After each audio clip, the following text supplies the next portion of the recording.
ভাবুন তো, বায়ুমণ্ডলের তাপমাত্রা 35 ডিগ্রি সেলসিয়াস, অথচ একদিন আপনার মনে হচ্ছে তা বেশ আরামদায়ক, আর অন্য দিন মনে হচ্ছে যেন সেদ্ধ হয়ে যাচ্ছেন। শরীর থেকে ঘাম শুকোতেই চায় না। কখনো ভেবেছেন তাপমাত্রা একই থাকা সত্ত্বেও আবহাওয়ার এই অদ্ভুত আচরণ কেন হয়? নমস্কার বন্ধুরা, আমাদের চারপাশের বাতাসে শুধুমাত্র অক্সিজেন বা নাইট্রোজেন বা কার্বন ডাইঅক্সাইডই নয়, এর মধ্যে লুকিয়ে আছে এক অদৃশ্য জাদুঘর। আমাদের ত্বকের শুষ্কতা, বর্ষার স্যাঁতস্যাঁতে জামা কাপড়, বৃষ্টি, মেঘ, কুয়াশা, এমনকি পৃথিবীর কোথায় ঘাস ফুটবে আর কোথায় মরুভূমি হবে বা কোথায় বৃহৎ অরণ্য সৃষ্টি হবে, এ সব কিছুই নিয়ন্ত্রণ করে বায়ুমণ্ডলের একটি অত্যন্ত গুরুত্বপূর্ণ উপাদান, আর্দ্রতা বা হিউমিডিটি। আজকের এই ভিডিওতে আমরা কোনো শক্ত ভূগোল বইয়ের ভাষা নয়, বরং একদম সহজ সরল উপায়ে বুঝে নেব আর্দ্রতা আসলে কি, এটি কিভাবে মাপা হয় এবং আমাদের দৈনন্দিন জীবনে এর খেলাটাই বা কোথায়। ভিডিওটি শেষ পর্যন্ত দেখতে থাকলে আবহাওয়ার পূর্বাভাসের রিপোর্ট আপনার কাছে জলের মতো পরিষ্কার হয়ে যাবে। তাই স্কিপ না করে দেখতে থাকুন। আর্দ্রতা কি? বায়ুমণ্ডলে সবসময় কিছু না কিছু জলীয় বাষ্প বা ওয়াটার ভ্যাপার থাকে। সহজ ভাষায় বললে বায়ুমণ্ডলে উপস্থিত জলীয় বাষ্পের পরিমাণকেই আর্দ্রতা বলে। বায়ুতে এই জলীয় বাষ্প আসে প্রধানত সমুদ্র, নদী, পুকুর, হ্রদ থেকে বাষ্পীভবনের মাধ্যমে, উদ্ভিদ থেকে প্রস্বেদন বা ট্রান্সপিরেশনের মাধ্যমে, ভেজা মাটি, বরফ, তুষার থেকেও কিছুটা পরিমাণ জলীয় বাষ্প বায়ুমণ্ডলে মেশে। তাই যে সমস্ত অঞ্চলে জলভাগ বেশি থাকে, তাপমাত্রা অনুকূল এবং বাষ্পীভবন বেশি, সেখানে সাধারণত আর্দ্রতাও বেশি হয়। এবার আসা যাক আসল প্রশ্নে, এই আর্দ্রতা আমাদের জীবনকে কিভাবে প্রভাবিত করে। আমাদের শরীর যখন গরম হয় তখন ঘাম বের হয়। এই ঘাম বাতাসে বাষ্প হয়ে উড়ে গেলেই আমরা ঠান্ডা অনুভব করি। কিন্তু বাতাসে যদি আগে থেকেই প্রচুর জলীয় বাষ্প থাকে, তখন ঘাম আর বাষ্প হতে পারে না, ফলে গরম অসহ্য লাগে। আর বাতাস শুষ্ক থাকলে ঘাম দ্রুত শুকিয়ে যায় এবং শরীর শীতল অনুভব করে। বর্ষাকালে বাতাস যেন জলকণায় পরিপূর্ণ থাকে, তাই ভেজা জামা কাপড়ের জল বাতাসে মিশতে পারে না। ফলাফল, কাপড় শুকোতে চায় না, ঘর স্যাঁতস্যাঁতে গন্ধ, আর দেওয়ালগুলোতে ছত্রাকের উপদ্রব বৃদ্ধি পায়। শুধু আমরাই নই, পৃথিবীর রূপও ঠিক করে দেয় এই আর্দ্রতা। যেখানে আর্দ্রতা ও বৃষ্টি বেশি, সেখানে জন্মায় আমাজন এবং সুন্দরবনের মতো ঘন চিরহরিত অরণ্য। আর যেখানে আর্দ্রতার নামমাত্র, সেখানে তৈরি হয় সাহারা মরুভূমির মতো রুক্ষ বিস্তীর্ণ খাঁখা প্রান্তর।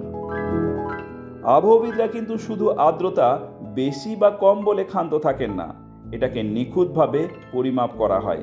আর তার প্রধান উপায়গুলি বুঝতে চলুন তিনটে সহজ গল্প শুনি। ধরুন বাতাসে 1 ঘনমিটারের একটি অদৃশ্য বাষ্প আছে। এই বাষ্পের ভেতর ঠিক কত গ্রাম জলীয় বাষ্প আছে সেটাই হলো অ্যাবসোলিউট হিউমিডিটি, যার একক গ্রাম প্রতি কিউবিক মিটার। এখন সমস্যা হলো, গরম বাড়লে বা উষ্ণতা বাড়লে এই অদৃশ্য বাতাস প্রসারিত হয়, আর ঠান্ডা হলে তা সংকুচিত হয়।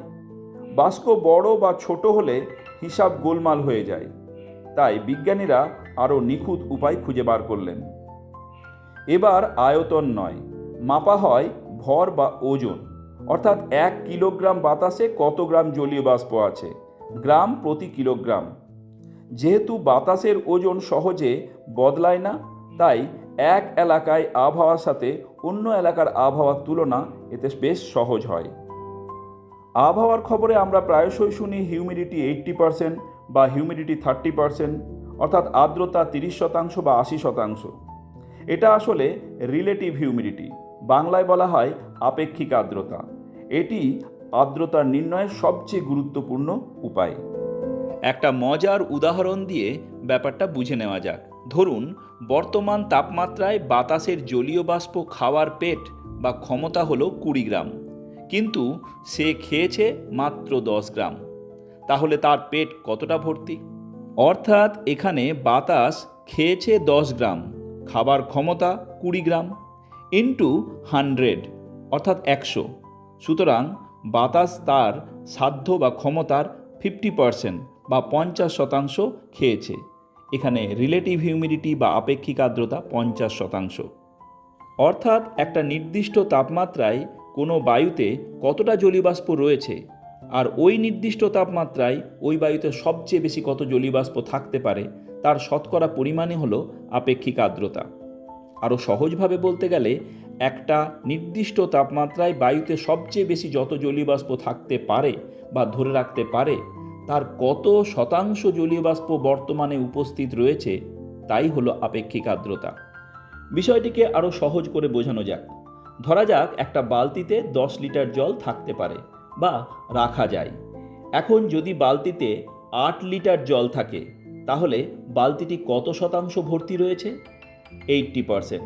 এই 80% হলো আপেক্ষিক আর্দ্রতা, অর্থাৎ বায়ুর ধারণ করার ক্ষমতা এবং বায়ুতে উপস্থিত জলীয় বাষ্প তার শতকরা পরিমাণই হলো আপেক্ষিক আর্দ্রতা। এখানেই বিজ্ঞান সবচেয়ে চমকপ্রদ। উষ্ণ বাতাসের পেটের খিদে বেশি, অর্থাৎ সে বেশি জলীয় বাষ্প ধরে রাখতে পারে, আর শীতল বাতাসের জলীয় বাষ্প ধরে রাখার ক্ষমতা কম। জলীয় বাষ্পের পরিমাণ একই রেখে যদি তাপমাত্রা বাড়িয়ে দেওয়া হয় তবে বাতাসের ধারণ করার ক্ষমতা বেড়ে যায়, ফলে রিলেটিভ হিউমিডিটি বা আপেক্ষিক আর্দ্রতা কমে যাবে। ঠিক এই কারণেই দুপুরে চরম গরমের সময় বায়ুর রিলেটিভ হিউমিডিটি বা আপেক্ষিক আর্দ্রতা কমে যায়। আবার শেষ রাতে অর্থাৎ ভোরবেলায় বায়ু যখন অনেকটা ঠান্ডা হয় তখন বায়ুর আপেক্ষিক আর্দ্রতা বা রিলেটিভ হিউমিডিটি বেড়ে যায় এবং তা 100%-এর কাছাকাছি পৌঁছে যায়।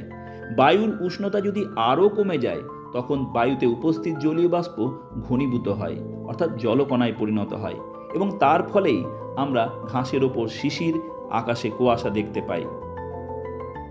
তাহলে এই আর্দ্রতা মাপা হয় কি দিয়ে? আবহবিদরা ব্যবহার করেন হাইগ্রোমিটার এবং সাইক্রোমিটার নামক যন্ত্র। তাহলে বন্ধুরা, এবার থেকে টিভিতে বা মোবাইলে আবহাওয়ার খবরে হিউমিডিটির পার্সেন্টেজ দেখলেই আপনি ধরে ফেলতে পারবেন আজকের দিনটা ঘর্মসিক্ত হবে, চটচটে হবে নাকি আরামদায়ক হবে। আবহাওয়ার এই তথ্যটি আপনার কেমন লাগলো? আপনি এখন যে অঞ্চল থেকে ভিডিওটি দেখছেন সেখানকার আবহাওয়া আজ কেমন? কমেন্ট করে কিন্তু অবশ্যই জানাবেন। ভিডিওটি তথ্যপূর্ণ মনে হলে লাইক করবেন এবং বন্ধুদের সাথে শেয়ার করুন। আর এমন সমস্ত বিজ্ঞান ও ভূগোলের রোমাঞ্চকর বিষয় সহজ ভাষায় বুঝতে আমাদের চ্যানেলটিকে অবশ্যই সাবস্ক্রাইব করুন। দেখা হবে পরের ভিডিওতে। ততদিন ভালো থাকবেন, সুস্থ থাকবেন।